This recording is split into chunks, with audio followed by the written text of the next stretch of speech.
Quem decide como as cidades vão se preparar para as enchentes, ondas de calor e demais impactos das mudanças climáticas? E quem fica de fora dessas decisões? Eu me chamo Carolina Stavali e sou vice-diretora do Instituto Sustentação. Pode Sustentar de hoje busca essa resposta. Eu sou Letícia Batista Matias, fundadora e diretora do Instituto Sustentação. O Instituto Sustentação tem como missão formar jovens para enfrentar a crise climática com ações concretas. No episódio de hoje, vamos falar sobre governança climática e políticas públicas locais, ou seja, como as decisões sobre o clima acontecem nas cidades e territórios e quem participa delas. As mudanças climáticas acontecem no nível local, nas enchentes, ondas de calor, impactos à infraestrutura. E é justamente nos municípios que boa parte dessas respostas precisam acontecer. Mas será que as pessoas mais afetadas por elas estão participando das decisões que moldam as respostas para lidar com essa crise? E como a governança climática pode ser mais inclusiva, eficaz e multinível? Letícia, quando a gente fala sobre mudanças climáticas, muitas vezes a gente pensa nos grandes acordos internacionais, nas conferências da ONU, mas a verdade é que as mudanças climáticas elas vão acontecer dentro das cidades, dentro dos territórios, e é justamente nesses locais que boa parte dessas respostas precisa acontecer, né? Sim, com certeza. São as gestões locais que lidam diretamente com as enchentes, com as ondas de calor, com os problemas de infraestrutura que decorrem da questão climática. E isso nos leva a uma pergunta fundamental. Nossos municípios, eles estão preparados para lidar com essas questões? Para essa conversa de hoje, nós recebemos Flávia Toches. Ela é mestre em Políticas Públicas e Estatísticas pelo IBGE, ela é graduada em Engenharia Ambiental e Sanitária, atua como consultora em riscos climáticos e é professora do Centro Universitário Celso Lisboa, com experiência em estratégias de descarbonização, abrangendo ações de mitigação e adaptação a mudanças climáticas. Sua trajetória acadêmica e profissional concentra-se na interface entre políticas públicas, planejamento territorial, sustentabilidade e governança climática, analisando essa dinâmica do espaço concebido e vivido e os movimentos de reexistência. Seus estudos investigam como a atuação do poder público e os instrumentos de gestão territorial podem promover transformações socioambientais positivas. Flávia, seja muito bem-vinda ao nosso Pode Sustentar. É um prazer receber você aqui hoje. É um prazer você ter estado aqui nesse momento para a gente conversar e falar um pouquinho mais. Eu acho que para aquecer um pouco a nossa conversa, a gente queria entender o que motivou a sua atuação na área de governança climática, mas em especial na área de descarbonização. Ai, gente, primeiro eu agradeço o convite, muito obrigada por vocês me chamarem, estou muito grata por estar aqui com vocês, acho que, de fato, duas vozes da juventude. E quando eu falo, eu acho que a minha área profissional e acadêmica, elas misturaram muito, assim, obviamente começou pelo meu TCC, então foi ali no meu... na minha conclusão do curso, que eu fui entendendo como é que, na verdade, as dinâmicas territoriais, elas vão se materializando no campo da sustentabilidade. Então, eu pensei muito nisso, porque se a gente olha para a grade da engenharia tradicional, a gente não tem matéria de descarbonização, mudança climática, a gente não tem isso ali dentro. Então, eu acho que foi ali amarrando, e graças a Deus, assim, com meus professores, eles foram ótimos, eles trouxeram outros aspectos. Então, eu diria que veio muito desse campo acadêmico, e aí eu fui entendendo profissionalmente com o que eu queria atuar, e de fato, assim, como a descarbonização entrou muito dentro da consultoria, atuando em projetos de consultoria, começando ali com projetos de inventário, depois, de fato, a gente olhando para estratégias de descarbonização. E hoje, assim, eu vejo que não só a área acadêmica, mas de fato ali esses trabalhos dentro da consultoria, mas a minha vivência também com algumas ONGs, com algumas participações sociais, elas foram me trazendo assim um leque maior, uma visão mais ampla sobre descarbonização, sustentabilidade, enfim. Muito bom. Obrigado, Flávia, por estar aqui com a gente. Também gostaria de agradecer. Flávia, como você define a governança climática para você, assim, o que você explicita quando você fala sobre governança climática e por que ela é tão importante para os municípios? Quando a gente fala de governança climática, eu gosto de trazer que o primeiro ponto que a gente precisa pensar é que ela é um instrumento da gente materializar um processo que a gente vê global, internacional ou nacional, num âmbito local, então num lugar específico. Então, a gente vê, quando a gente fala de mudança climática, muitas temáticas vinculadas à meta global, um acordo nacional, né, uma NDC nacional, e a gente, de fato, não entende como é que isso vai ser materializado ali, por exemplo, no âmbito municipal e no âmbito ali territorial, né, de alguma atividade mais específica. Então, a governança, ela é esse instrumento que eu diria que ela tece ali a articulação entre vários setores, né, e não só isso, né, é um processo em que a gente precisa ter uma estruturação colaborativa, participativa, né, então assim, e transparente. E aí, dentro desse processo, desse instrumento de governança, a gente olha para, de fato, como é que é o nosso plano de ação, quem são os meus atores que estão envolvidos, como é que eu organizo isso, e aí, de fato, e que fórum que a gente vai se comunicar. Então, eu diria que é esse processo ali de articulação e um instrumento mesmo público da gente conseguir identificar os atores envolvidos quando a gente fala de mudança climática no local, né, no município. Governança, quando eu paro para analisar, eu vejo que dentro dessa questão multinível, a gente acaba deixando um pouco de lado aspectos, às vezes, da sociedade civil dentro dessa governança, né? Porque não é apenas uma questão de governos, indo no cerne da palavra, Sim. né? A gente está falando também da sociedade civil. E a sociedade civil organizada, ela está tentando encontrar espaços para poder entrar nessa governança. E as juventudes, elas têm tentado muito isso, né? A gente vê na parte da governança mais a nível internacional, a gente vê que a gente teve algumas conquistas aí com a Young, sendo criada ali em 2011 no âmbito da UNFCCC. A gente tem alguns organismos que as juventudes estão criando dentro dessa governança a nível de sociedade civil, mas às vezes falta um pouco de espaço para as juventudes atuarem na governança a nível mais público, né? Falando de governos locais, governos nacionais. Acho que é isso, né? Traduzir, como vocês falaram, traduzir um pouco do que está no internacional para o local. Isso. Né? Como que a gente consegue tirar essa meta do Acordo de Paris, como a gente tinha do Protocolo de Kyoto, como é que eu consigo traduzir isso, que foi numa lógica, digamos assim, top-down, né? De um nível internacional para um âmbito doméstico. E aí, puxando um gancho, eu queria entender também, Flávia, quando a gente fala do nível doméstico, quem são esses atores que a gente precisa envolver para que essa governança local ela possa acontecer de forma mais efetiva? Primeiro ponto, assim, que eu gosto sempre de trazer, quando a gente fala de governança climática, a gente não tem como falar, por exemplo, de mudança climática achando que um ator específico vai resolver. Um processo que veio ali sendo maturado há anos, que tem uma perspectiva de resolução a longo prazo, não vai ser resolvido por um único poder, seja o poder público, o setor privado, eles não vão resolver sozinhos. E aí, dentro dos atores que podem participar disso, o que eu enxergo? Que é como a Letícia colocou, né?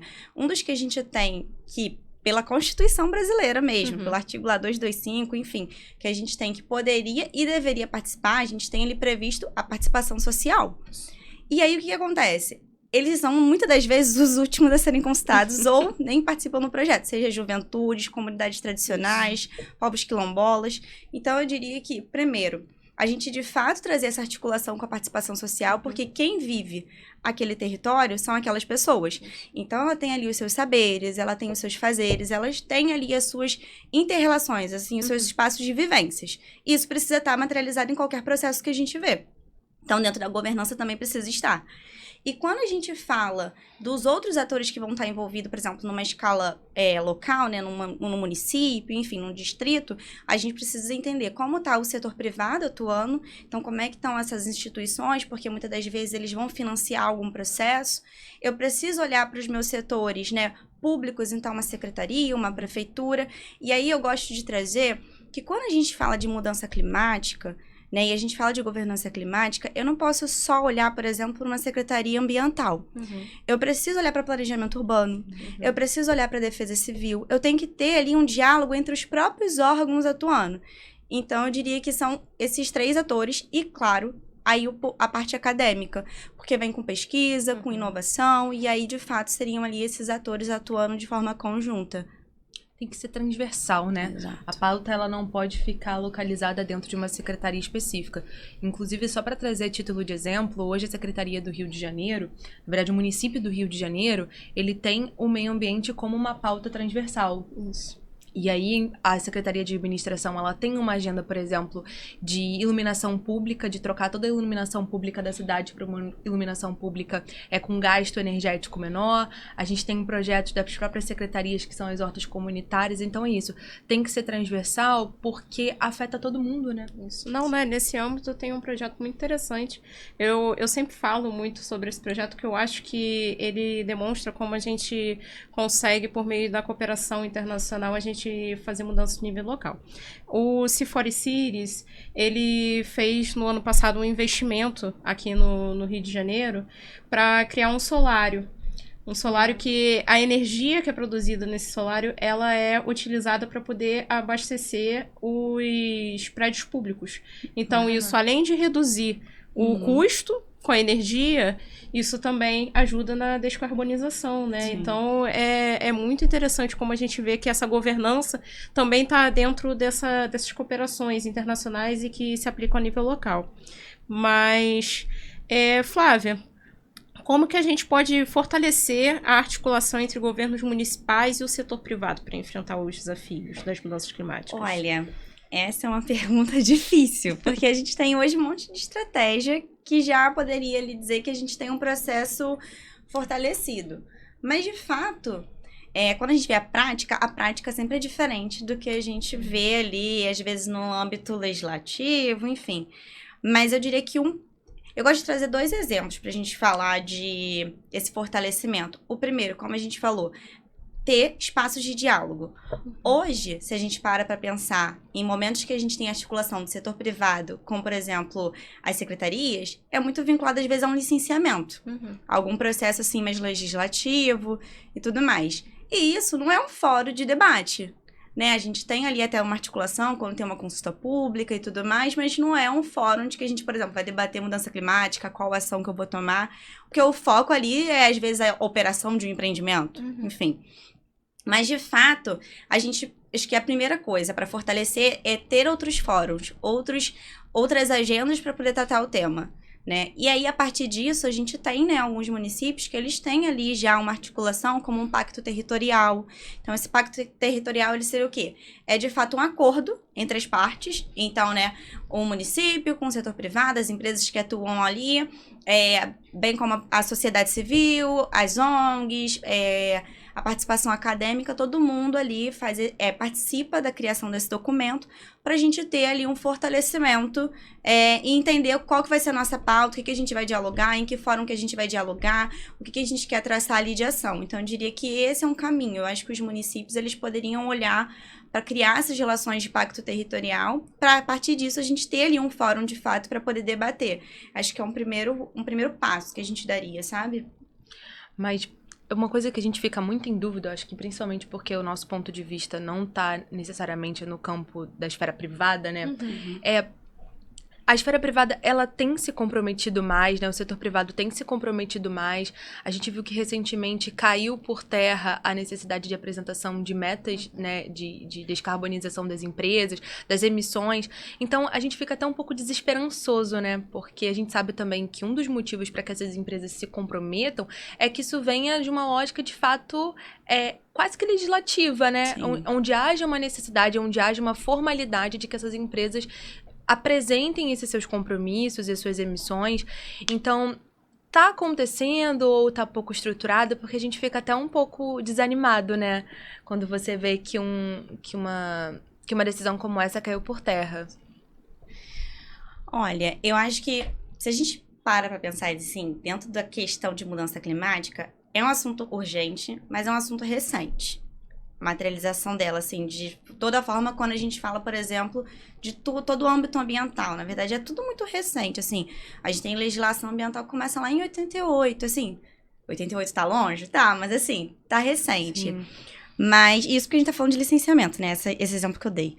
Mas quando a gente fala dessa materialização no setor privado, o que acontece? Hoje, eu acho que a grande virada de chave, ela só vai acontecer quando as empresas, elas começarem a entender que a questão ambiental, ela não só é uma questão com o meio ambiente, com o meu recurso natural. Eu não gosto muito nem desse termo, recurso natural, né? Mas ela trocar essa ótica, porque quando a gente fala das questões ambientais, a gente está falando de riscos. Riscos climáticos, riscos adaptacionais, isso tudo está vinculado, por exemplo, com a matriz climática da própria empresa.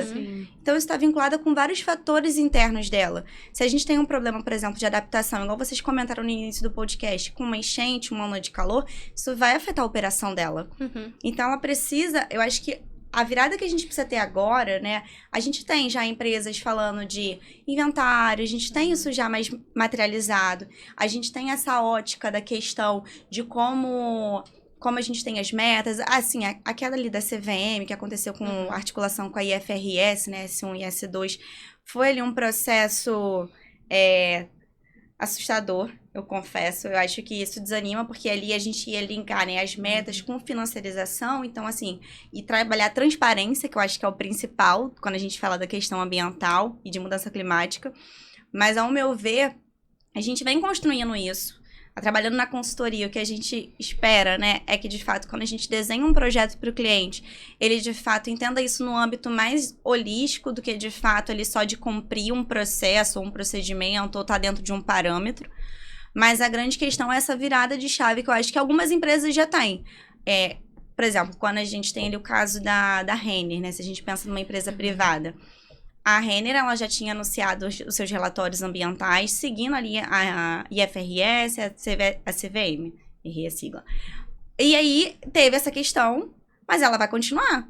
Ela falou, vou continuar, entre aspas, tá? Parafraseando, mas, vou continuar aqui fazendo o meu processo, porque já é algo que está articulado, isso impacta, eu tenho um impacto no meu risco empresarial, no meu risco social, então eu preciso olhar para isso. Então, acho que essa virada que é ali, que vai trazer um pouco mais de conforto pra gente.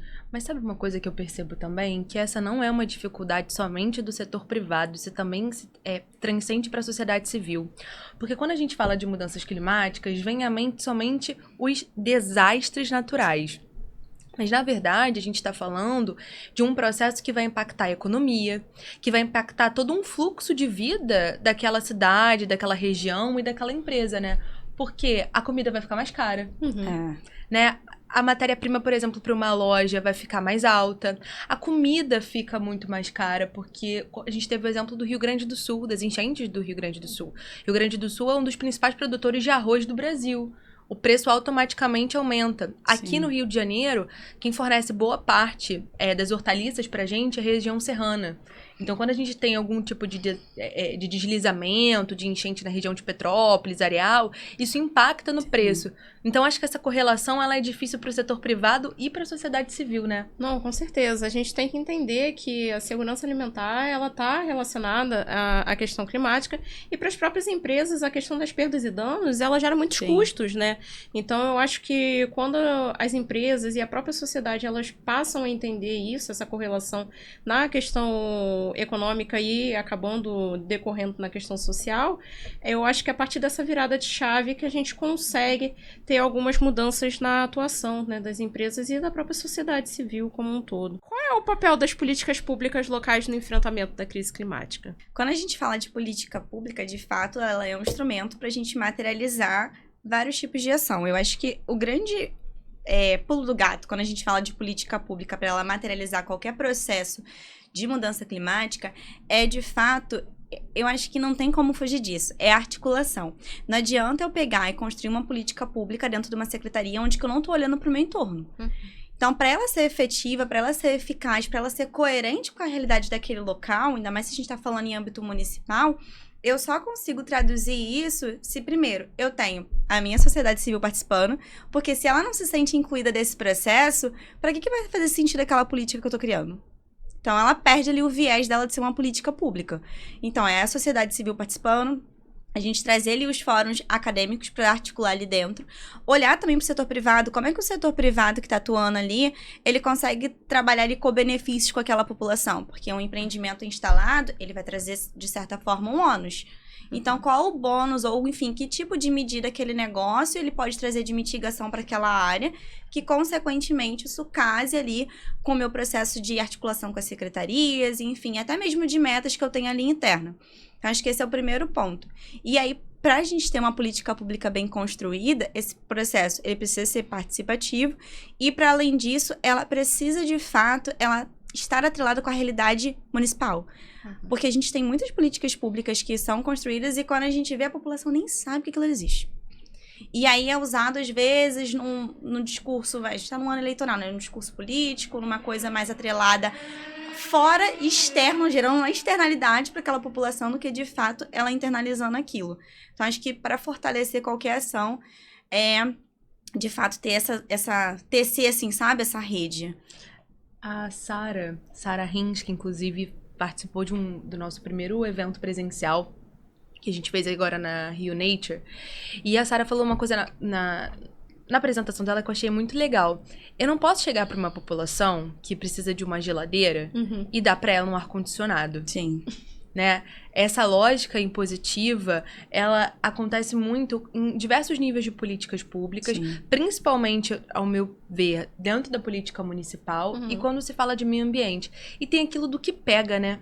Ah, essa lei pegou. Ah, essa decisão aqui pegou. Então, a gente tem esses dois pontos. Eu acho que é quando a gente tem uma imposição do município para uma população, para uma necessidade que, na verdade, não é a mais urgente, né? Aquele recurso não só de dinheiro, do dinheiro público, mas também de pessoal, de mão de obra técnica da própria prefeitura, como também você tem aquilo que pega e o que não pega. Então, que as pessoas têm acesso que elas não têm acesso. Não, e dentro dessa questão que Flávia estava falando e linkando com o que você estava falando, a gente tem uma questão da participação social, ela sendo só para cumprir tabela, né? Porque certeza. A gente tem audiência pública, enfim, que já tá tudo decidido. Não, em horário que a população não pode nem estar. Pra começar. Não é divulgado, às vezes a população não consegue estar no horário, bota no horário 10 da manhã numa terça-feira, um dia, às vezes, parte envolvida vai estar trabalhando. Exato, a gente tá aí lutando pro fim da escala 6x1, gente. A gente não tem como botar 10 horas da manhã de uma terça-feira pra população participar. Então acaba sendo uma coisa figurativa, né? Infelizmente, às vezes eu sinto também que a pauta climática, ela fica até numa pauta um pouco mais elitista, né? Sim. Porque como a gente tá falando de grandes fóruns, de grandes espaços de decisão, que poucas pessoas conseguem acessar, e a gente ainda tem essa dificuldade de trazer as pessoas pra dentro do problema, né? Então, olha, não é só carbono, não é só a gente falar de emissão de metano, a gente tá falando de coisas muito básicas. A gente tá falando de comida, a gente tá falando de água, a gente tá falando de ter um ônibus decente pra pegar e ele não ficar alagado no meio de uma via pública. E esses problemas estruturais também, né, Flávia, eles são muito recorrentes. O Rio de Janeiro, inclusive, a gente tem um problema que aqui a menor chuva possível já gera um alagamento, gera um transtorno para a população. E assim, a gente consegue hoje estabelecer um parâmetro de como que os municípios brasileiros eles estão atuando frente às mudanças climáticas? Você hoje entende que os municípios estão se estruturando ou isso ainda está muito incipiente? Porque no Rio a gente tem um plano climático local, São Paulo tem também, mas isso ainda também está muito voltado para o Sudeste, né? Como que isso se comporta a nível Brasil? Acho que já é um ponto que você falou, Carol. Quando a gente fala nível Brasil, se a gente parar pra pensar, no âmbito nacional, é muito múltiplo. A gente não tem como... Se a gente para pra pensar em regiões, já é totalmente diferente eu comparar Sudeste com Sul com Norte. E principalmente com Nordeste, né? Sem entrar ali no Centro-Oeste também. Então, eu acho que alguns municípios, sim, já dialogam sobre isso. E quando a gente vê, como os exemplos que você trouxe, são ali grandes centros, onde a gente tem ali vários hotspots acontecendo. Então, ali, eles já falam dessa questão do Plano Municipal de Ação Climática. Mas se a gente olha para a maior parte do município, se a gente pega o exemplo de ODS. Se a gente olha para mapa de ODS hoje, né, e como é que tá os ODS materializados dentro dos municípios, a gente tem menos de 20 em que tá batendo a meta ali. Então, menos de 20 municípios, onde a gente pensa na extensão territorial do Brasil. E isso porque a gente tá, às vezes, falando de um ODS simples, que é, assim, erradicação de pobreza, a gente fala de fome, que, de fato, é como a gente falou, que é o que chega urgente para aquela população, né? Vou dar um exemplo, né, mais radical, mas se a gente tá falando de fome, se aquela população tá ali acometida por falta de emprego, fome, enfim, problemas até de enchente que ela não vai conseguir, às vezes, atrelar, que é, às vezes, o decorrente de alguma questão climática que aconteceu, falar com ela sobre mudança climática, CO2, ela vai achar baboseira. Então, eu acho que a grande questão é, a gente tem municípios que estão olhando, Mas quando a gente olha no âmbito nacional e na nossa extensão, ele ainda está muito aquém. A gente ainda está muito aquém de falar sobre a questão climática. A gente está aqui no sul global, a gente é um país latino-americano e, assim, tem toda uma questão de que a gente sofre um ônus de vários outros processos internacionais aqui no nosso território. E aí, quando a gente olha para âmbito nacional, até mesmo quando vem investimentos, eles são direcionados para municípios específicos ou para estados específicos. Então, acho que ainda tem ali muitas implicações para, de fato, a gente ter uma materialização mais efetiva quando a gente olha para as regiões e municípios aqui do Brasil. E aí, um ponto que eu acho fundamental, que eu comentei com a Letícia até antes da gente começar aqui o podcast, é que isso vai mudar, obviamente. A gente espera que mude ao longo do tempo, mas a grande questão é como é que a gente dá voz a essa situação. E dá voz, como você falou, Carol, fora do âmbito que a gente tá, entendeu? Porque a mudança climática, ela não acontece de forma igualitária. Ela não é. A gente tem um processo de racismo ambiental impactando. A gente tem injustiça climática, então eu só tenho injustiça climática porque eu não tenho uma justiça acontecendo. Então, assim, a gente tem refugiado do clima. Será que aquela pessoa que é refugiada do clima, ela entende que ela é um refugiado do clima? Então, acho que a resposta é não, mas eu espero que a gente consiga desenhar isso. Essa questão do refugiado do clima eu acho bem interessante, porque ela ainda não é nem reconhecido no escopo internacional como um direito mesmo, né? Então, como um direito internacional, um refúgio climático. Então, isso já demonstra até essa dificuldade para a pessoa também se reconhecer enquanto refugiado climático. Ainda é um termo em disputa, né? Isso. Esse reconhecimento é um termo em disputa. E como a gente está sempre pontuando isso aqui, a gente já pontuou no primeiro, pontuamos no segundo, como a gente está sempre falando de diferentes perspectivas de diferentes locais, quando a gente fala, por exemplo, de um município, de uma cidade na Europa, eles já estão falando, por exemplo, de fazer um caminho ferroviário com menor emissão de carbono. Sim. Aqui a gente tem uma malha rodoviária. Já é um ponto que você muda, né, a discussão. Lá a gente está falando, por exemplo, de como que você vai implementar placas solares nas escolas públicas. Aqui as escolas públicas não têm fio, porque os fios são roubados. Então, pra gente, a gente tem tantas questões urgentes, eu acho que isso também é um outro ponto. A gente aqui, especialmente nos municípios, eu tô falando da nossa realidade do estado do Rio de Janeiro, né? A gente tem tanta coisa pra fazer que a perspectiva que a gente tem não, o clima ainda não é o mais urgente. Sim. Ainda tem tanto problema, ainda tem tanta pauta. Porque... O clima pode esperar. Não, com certeza. E isso vai naquela esteira das questões de atender necessidades urgentes das pessoas. Então, como a gente ainda tem muita gente passando fome, na pobreza, entendeu? Enfrentando questões de violência urbana, das mais variadas formas possíveis, acaba que o clima, ele fica em segundo plano mesmo, como necessidade a ser ainda vai acontecer. Atendida. Ainda vai acontecer. Não, essas previsões aí são para 2100, 2050. Até lá também, e aí na parte do gestor público também, até lá também não sou eu mais que estou na gestão. Isso daí a gente vai também empurrando o problema para frente, né? Eu acho que quando a gente pensa também no âmbito de diálogos, assim, das pessoas conversando, ela vem a questão de mudança climática, descarbonização, muito atrelada à empresa. A gente, às vezes, né, bem não da fala, a gente esquece de que isso não é no âmbito só empresarial, né? A empresa, óbvio, ela vai trazer um plano ali para mitigar a emissão que ela está trazendo e tudo mais, mas a gente tem também esse desdobramento no âmbito municipal e como é que isso vai ser recorrido. E eu acho que aí, dentro do que vocês vieram falando, um ponto importante que eu vejo é de fato eu vou bater nessa tecla sempre, não só a articulação, mas a gente, quando fala da questão ambiental e de mudança climática, olhar para várias variáveis.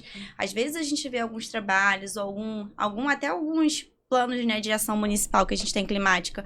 Quando você olha para o diagnóstico que eles fizeram, assim, teve um diagnóstico muito superficial, por exemplo, de questão socioeconômica daquela população. E aí, como é que eu vou ter algum processo materializado se eu não estou entendendo a cor e raça daquela população, renda, nível de escolaridade, enfim, né? Como é que tá a minha questão de natalidade mesmo naquele município? Então, a gente tem muitas variáveis que precisam olhar. Então, a área ambiental por si só, ela é muito complexa.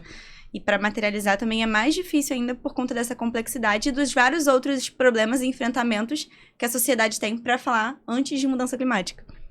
Muitas vezes pensamos que a crise climática é somente um desafio ambiental. Mas ela também é uma questão de governança, relações entre setor privado, setor público e terceiro setor, participação social e justiça territorial. Afinal, as decisões que determinamos como produzimos, consumimos, ocupamos os territórios e investimos em infraestrutura influenciam diretamente a nossa capacidade de enfrentar os impactos climáticos. E isso significa que enfrentar a crise climática exige mais do que soluções técnicas. Exige diálogo, cooperação e compromisso entre diferentes atores da sociedade para construir respostas que sejam eficazes, inclusivas e duradouras. Flávia, acho que para iniciar também esse segundo bloco, a gente trouxe uma outra pergunta, que é a seguinte: quais mecanismos hoje podem estimular uma maior colaboração entre o setor público, entre o setor privado e a sociedade civil na construção dessas soluções climáticas? Olha, eu diria que dois processos principais. Primeiro, é eu desenhar ali o meu plano municipal de ação climática. Então, dentro dele eu vou ter meu diagnóstico, eu vou conseguir fazer meu inventário de emissões, então entender quais são as minhas principais fontes. A partir disso, né, eu olho para as minhas metas, do que eu quero traçar, e aí eu vou e desenho esse meu plano de ação e como é que vai ser construída essa governança. E aí eu acho que aqui a gente está falando de um processo muito técnico, né? Então, se fosse tentar dar um exemplo assim à parte, seria como se eu tivesse preparado o roteiro da minha viagem. Preparei o roteiro dessa viagem. E aí, um segundo ponto para poder, de fato, fechar seria o pacto territorial. Então, assim, eu fechei o roteiro da minha viagem com o pacto territorial. Meus amigos, assim, falam assim, tô de acordo, vambora, que essa viagem vai acontecer. Então, aqui no pacto territorial, a gente vai ter ali os atores da sociedade civil, a empresa, o setor privado, as instituições acadêmicas, o âmbito ali municipal, tudo entrando em acordo do que a gente vai traçar. Então, qual o caminho que a gente vai traçar e aí, de fato, isso ser construído com um olhar de longo prazo, que eu acho que é o importante. A gente não pode falar de mudança climática, de governança climática e olhar para um processo curto prazo, né? É um processo a longo prazo e feito a muitas mãos. Sim, quando a gente fala em descarbonização, qual é o papel dos municípios nesse processo de descarbonização? Dentro do município, quando a gente pensa na lógica e funcionamento de um município, a gente tem vários fatores que vão influenciar a minha quantidade de emissão. Eu tenho as minhas frotas, o tanto de veículo que roda naquele município. Então, quando a gente fala de mobilidade urbana, isso está ali dentro desse processo. Quando eu olho para minha gestão de resíduo, eu também estou falando de emissão. Se eu olho para a construção civil, se elas são mais eficientes ou não, né, entra da questão até mesmo de adaptação, então de enchente, isso também está vinculado ao processo de mudança climática, não necessariamente diretamente com de descarbonização. E dependendo de onde é esse município, ainda tem a questão do agronegócio, da agropecuária, tudo influenciando também a mudança de uso daquele solo. Então, quando eu falo de descarbonização ali dentro do município, a ótica que eu preciso entender é como dentro desses vários setores que eu tenho, eu consigo traçar um processo eficiente para poder reduzir a minha emissão. A gente tem alguns casos, que aí não, infelizmente não é no caso do Brasil, mas que teve eletrificação de todo o transporte público. Então, se eu tenho eletrificação de todo o transporte público, eu já diminuo ali dentro do inventário municipal de emissões daquele município aquela emissão específica. Às vezes, tem áreas que foram ali desmatadas e que eram sumidouros que a gente tem, e aí foram reflorestadas, e aí eu consigo também captar ali, dentro da soma ali do inventário, eu consigo reduzir essa minha emissão. Então, acho que é olhar ali como isso pode ser materializado, sabe? Bom, mas eu acho que o que você falou sobre a eletrificação dos ônibus, eu me lembrei aqui de um dado que eu achei importante, e aí pesquisei aqui no Google, né? Que hoje a Prefeitura do Rio de Janeiro pretende eletrificar 20% da frota até 2030 e que já tem uns ônibus em fase de expansão e testes no estado do Rio de Janeiro. Ou seja, é uma interlocução da Prefeitura do Rio com as operadoras de transporte, né? Sim. Então a gente já vê que é um setor da economia que pode entrar num processo de expansão de descarbonização. E aí eu queria entender, além dessa parte de transporte público, quais outros setores econômicos você acha que a gente tem mais chance de colaborar para implementar esses projetos? Olha, eu vejo que a gente, quando fala de mudança climática, alguns âmbitos acaba esquecendo um pouco da parte de resíduo. Mas quando a gente fala de resíduo, primeiro, a gente consegue, se bem estruturado, né, os meus aterros sanitários, eu consigo ter um aproveitamento energético, então eu consigo ter a produção de biogás ali dentro. Para além disso, se eu faço de fato uma logística de coleta seletiva, uma logística reversa desse meu produto, uma economia mais circular da questão do resíduo em si, eu consigo ter ali uma redução bem grande do meu processo de emissão. Porque, pensa só, se a gente pensa que hoje, vou dar aqui um dado aproximado, tá? 98% do meu resíduo doméstico, ele é matéria orgânica e eu não tô fazendo nenhum tipo de segregação, ele tá indo pro aterro. Não é, porque a gente tem a diferença do resíduo e do rejeito, né? O certo de ir pro aterro é o rejeito, que é onde a gente não tem mais o que aproveitar. Se não tá indo só o rejeito pro meu aterro, mesmo tendo um aterro que ele faça ali reaproveitação e faça ali o uso do biogás, eu ainda tenho uma emissão alta associada àquilo. Então, se a gente para pensar, ainda mais dependendo da quantidade de quilohabitante por dia que a gente produza de resíduo no município, né? A partir disso, eu consigo olhar ali para essa logística e fazer uma economia mais circular, vai me ajudar a descarbonizar esse setor. Então, acho que esse é um outro setor que, assim, a gente já tem uma estrutura de coleta seletiva mais estruturada, a gente já tem uma sensibilização da população para entender as questões de resíduo mais maturada do que outros processos. Então, esse é um processo que eu acho que, assim, é fácil ataque para curto prazo, sabe? Não, com certeza. A questão da economia circular, e voltando para essa questão da gestão dos resíduos, ela tá ali já inserida um pouco na nossa dinâmica, até da educação ambiental, né? A gente na escola aprende, né, as latas de lixo coloridas. Então, assim, a gente tem como trabalhar mais nisso do que em outros setores. E voltando ao que a Carol estava falando sobre a questão da eletrificação, o que eu acho muito interessante da eletrificação é que ela traz alguns benefícios para além da descarbonização dessa transição energética. Porque eu andei num ônibus elétrico no ano passado e o que eu percebi é que ele é extremamente silencioso. Gente, a diferença é muito grande e ele freia de uma forma que você não sente ele freando, então você não é jogado para frente. Então, as pessoas com questões de mobilidade, né? Pessoas que têm alguma questão de mobilidade, uma pessoa idosa, enfim. A pessoa mesmo que tá ali em pé no ônibus, todo mundo não é jogado para frente na hora de frear. E você, com esse conforto acústico também, pessoas que tenham algum tipo de transtorno e a pessoa mesmo que não tenha nenhum tipo de transtorno, ela vai se sentir mais confortável. Porque é muito barulho, a cidade é muito barulhenta, entendeu? Então, se a gente começa a diminuir, eletrificar mais e tal, a gente tem uma redução de ruído. Isso foi medido em cidades na China, que a redução de ruído na cidade, quando eles conseguiram trocar a frota para uma frota eletrificada, foi uma redução absurda. Então, isso reduz o estresse das pessoas, aumenta a inclusão.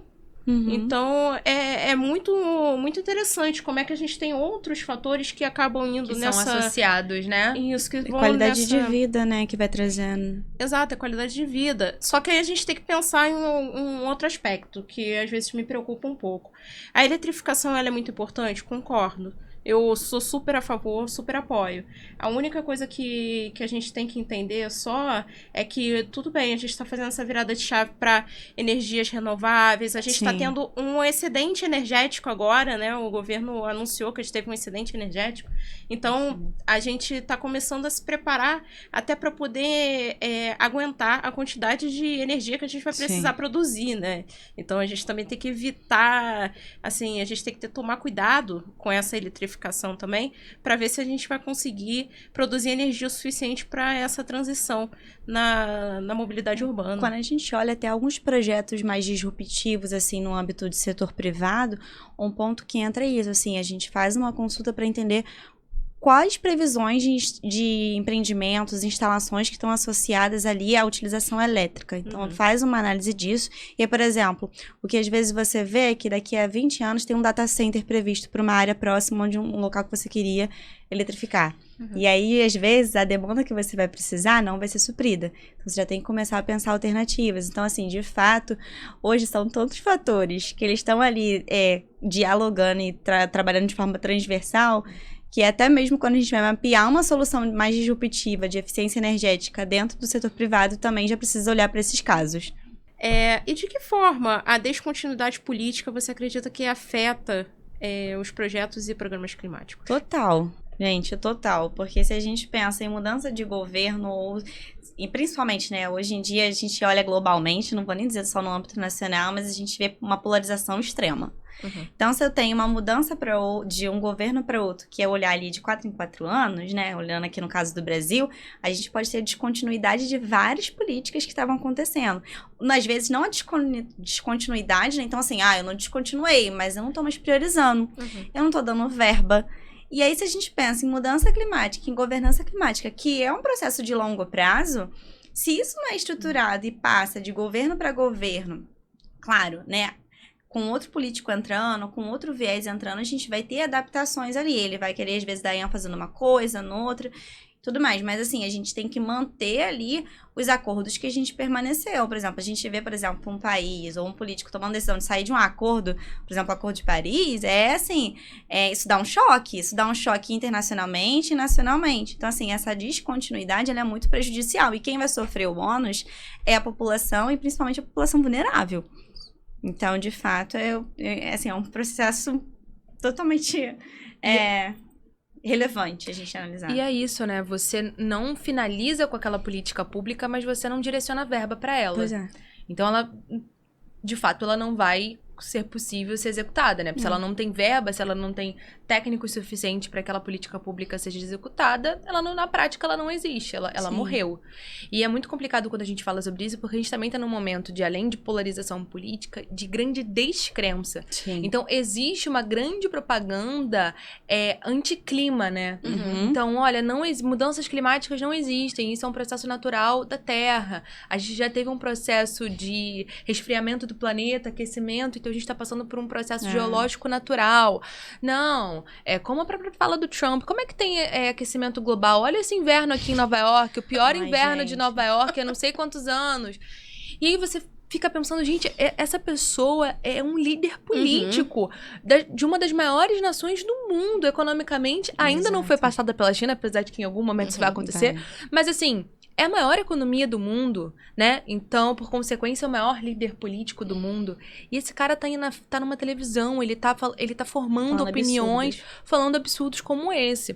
E aí, é o cuidado que a gente tem que ter, porque isso vai acontecer em todos os níveis. Sim. Até porque essa descrença política, e isso tá diretamente vinculado à ascensão da extrema-direita, é impossível não politizar essa pauta, porque ela é uma pauta política, né? Então, essa ascensão da extrema-direita, ela vai cada vez mais vincular essa descredibilização das mudanças climáticas. Não, com certeza. E eu acredito que a gente, antes de seguir, a gente deveria destacar aqui que 2026, como a gente já estava falando, é um ano eleitoral no Brasil. E isso torna esse debate ainda mais urgente, para a gente entender o que vai ser tomado de decisão daqui para frente, né? Nesse contexto, o Instituto Sustentação, ele lançou o Manifesto Nacional por Compromisso Ambiental Permanente. E esse compromisso, ele foi assinado não só pela sociedade civil, mas por algumas organizações. E a ideia é que a gente reforce a pauta ambiental para que isso não se torne simplesmente um compromisso da época de campanha, mas que depois que essa pessoa seja eleita, seja o prefeito, né? Quem for a ser eleito, que essa pauta perca força e de fato, a gente tenha continuidade nesse processo. Sim, o manifesto está disponível em nossas redes e vocês podem acessar e ver as organizações que assinaram esse manifesto e as pessoas da sociedade civil. E a gente reforça que a crise climática ela exige continuidade dessas políticas públicas, como bem Carol falou, e um compromisso real, não apenas em discursos. E aí, Flávia, vem a pergunta de $1 milhão, que é como que a gente consegue traduzir essas promessas eleitorais, né, esses compromissos que são assinados, inclusive, nos próprios projetos políticos enviados para a população, mas como que a gente consegue produzir isso em uma política pública? Como que isso pode se traduzir? Existe um mecanismo para que a gente possa cobrar os municípios, que a gente possa cobrar, na verdade, os representantes eleitos? Eu acho que a primeira coisa que a gente precisa pensar quando a gente fala, primeiro, né, estar em um ano eleitoral na área ambiental. E a gente, quando trabalha na área ambiental, é o que vocês falaram, não tem como desassociar.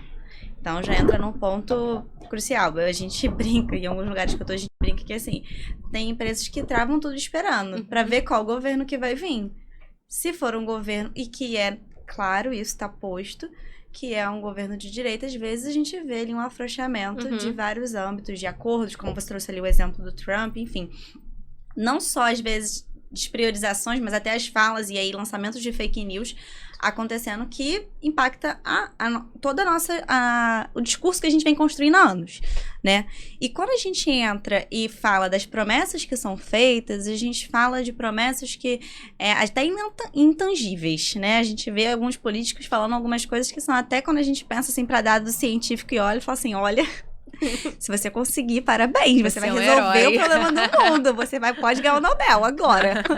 Amanhã você ganha ele. Mas eu diria que primeiro, para a população cobrar, eu acho que o primeiro ponto é a população estar tomada de conhecimento daquilo que foi prometido. Então, primeiro, como é que a gente faz isso? É, de fato, traduzindo todos os processos que a gente vê ali dentro do fórum legislativo, executivo e tudo mais, em uma comunicação mais eficaz para aquela população. Porque é o que a gente comentou lá no início, a gente volta porque a gente falou lá no início. Se aquela população não tem ideia de que tipo de política pública que ele vai traçar, ele nem vai saber que ele pode usar aquilo. Então, acho que o primeiro ponto é isso. Como é que a gente faz essa articulação de comunicação? Não tem a resposta para ela. A gente vê algumas estratégias que são utilizadas. Por exemplo, a gente tem alguns políticos, alguns secretários, por exemplo, agora a gente tem a secretária de Meio Ambiente, que ela tenta traduzir ali de formas mais jovial, a forma que você vai comunicar ali de forma mais para a pessoa, de fato, sabe, palatar aquilo. Então, acho que o primeiro ponto é esse. E o segundo se você tomou posse daquela informação, acompanhar o desdobramento daquilo. Participar, se tem algum... E eu acho que o ponto principal, se a gente não consegue ter fóruns em que a gente sabe, por exemplo, no Rio de Janeiro, tem toda uma questão de mobilidade. Então, se aquela pessoa não vai conseguir, ou aquele público não vai conseguir estar presente de forma presencial, crie fóruns online de debate. Hoje em dia, a gente sabe que quando a gente entra em discurso de internet, ainda não é de acesso igual a todos, mas assim, uma parte maior da população vai conseguir estar traduzindo aquilo. Mas, assim, eu não tenho um caminho, assim, a essa resposta do bilhão. Quem dera que eu tivesse. Não, a gente podia vender essa resposta, né, inclusive. Mas, Flávia, eu acho que você trocou num ponto muito legal, porque o fórum de participação online, obviamente, a gente sabe que a internet ela ainda não é acessível para todo mundo, mas ela é muito mais barata, né? Sim. É muito mais barato quando a gente fala de uma cidade como o Rio de Janeiro, em que às vezes você precisa de 2, 3 conduções, de 2, 3 transportes para chegar até um determinado local para participar. E é isso, essas pessoas trabalham. Numa sociedade em que a gente não discute o fim da escala 6x1, você esperar que essa pessoa tenha disponibilidade para estar, às vezes, né, num fórum, terça-feira, 10 horas da manhã, exigir muito também desse cidadão. E aí a gente gosta sempre de encerrar os nossos blocos, o nosso podcast, com perguntas criativas e imaginativas para pensar numa nova possibilidade de futuro. E a gente queria entender se hoje a gente pudesse propor um pacto entre sociedade civil, governos e empresas privadas para acelerar esses compromissos climáticos. O que você acha que seriam os 3 pontos prioritários para a gente abarcar? Olha, pensando no que eu, Flávia, acredito, que eu acho que é muito a minha cosmovisão, sabe, da situação. O primeiro ponto, a gente comentou da questão do resíduo, e você lembra o quê? Pô, mas na escola a gente teve lá a tiazinha ensinando educação ambiental. Acho que o primeiro ponto pra gente falar, um dos primeiros pilares que eu colocaria é trabalhar a mudança climática dentro da educação ambiental e não esperando que vai ser um processo, assim, pra amanhã. Porque essa questão do resíduo, por exemplo, foram anos de estruturação para hoje a gente conseguir olhar para uma lixeira e identificar o que é cada coisa. Foi anos construindo isso. Então, a educação ambiental ali, de fato, para a pessoa entendendo. Porque eu não posso falar só das questões dos gases e outros escopos que a gente trabalha se essa pessoa não sabe o mínimo. O segundo ponto é ter uma articulação. Hoje a gente tem, por exemplo, o Plano Clima, que ele já traz ali uma articulação intersetorial, e aí dentro do meu pilar eu colocaria assim, ele tem essa articulação intersetorial, vamos ali colocar uma articulação municipal dentro desse processo. Então ele já dialoga ali entre os vários setores, e como esses vários setores eles vão materializar isso no município. Eu acredito que ele vai trazer isso materializado daqui a um tempo, mas eu colocaria ele como ponto 2 no meu pilar. E o ponto 3, eu acho que é o principal, as pessoas que estão causando, né? Quando a gente fala, não tem como dizer, o setor privado, ele traz ali, por exemplo, aqui no Brasil, a questão do agronegócio, a gente tem ali óleo e gás, enfim, a gente tem vários setores públicos e privados, né? Se relacionando ali, que impactam a nossa quantidade de emissão nacional. Então, como articular essas empresas trazendo ali iniciativas de compensação e de mitigação tanto em questão climática quanto em questão com aquela sociedade. Então, de fato, uma cobrança maior e efetiva desses processos. E aí, esse terceiro passo, como é que seria uma cobrança? Eu acho que, de fato, a gente precisa começar a falar. Não, a gente tem ali o SBCE rodando, a gente tem várias agendas rodando. Mas, assim, como é que... falar de economia ambiental mesmo. Como é que eu cobro por aquela empresa para ela estar atingindo aquele teto? Como é que eu faço aquela taxação? Eu acho que é, de fato, a gente acelerar esse processo. Porque, infelizmente, dependendo do setor que a gente fala, ele só vai agir quando ele estiver ali sendo mexido no bolso. Então, acho que, de fato, a gente já tem política tramitando para isso, mas é acelerar esse processo. Então, eu diria que esses 3. E aí, eu sempre vou trazer que a educação, ela é o berço de tudo. Pode não ser na nossa geração, mas pode ser numa outra geração, e isso vai ali passando de geração a geração. Acho que é isso. Flávia, a gente queria muito agradecer a sua presença, agradecer a conversa que a gente teve aqui. Acho que foi muito bacana, acho que a gente trouxe pontos que a gente ainda não tinha debatido e foi ótimo. Eu gostaria de agradecer também, Flávia. Queria deixar esse espaço para você trazer falas finais aí pro nosso público, enfim. E muito obrigada. Ai, meninas, eu queria agradecer pela participação. Eu gosto muito de discutir as questões ambientais, sociais e todo esse processo de como essa população, né, como vocês, né, estão existindo nesse território. Então, acho que o primeiro ponto é procure instituições como o Instituto Sustentação para vocês, de fato, entenderem ali. Elas trazem vários tópicos discriminados de forma mais fácil.